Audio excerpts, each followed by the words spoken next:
Mga dapat natin aabangan mga kapamilya sa Batang Quiapo.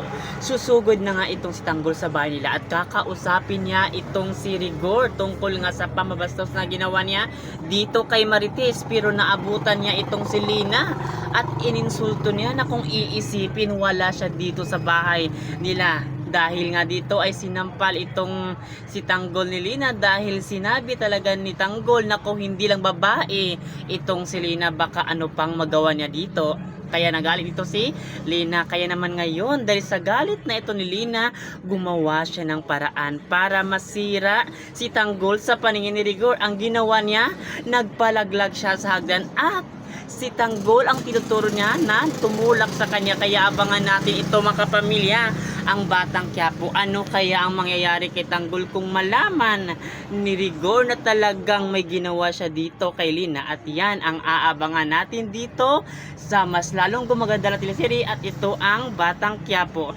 Thanks for watching. Wag na wag niyong kakalimutan mag-subscribe kayo kung gusto niyo lagi kayo maka-update sa mga ina-upload kong video dito. Maraming salamat mga kapamilya.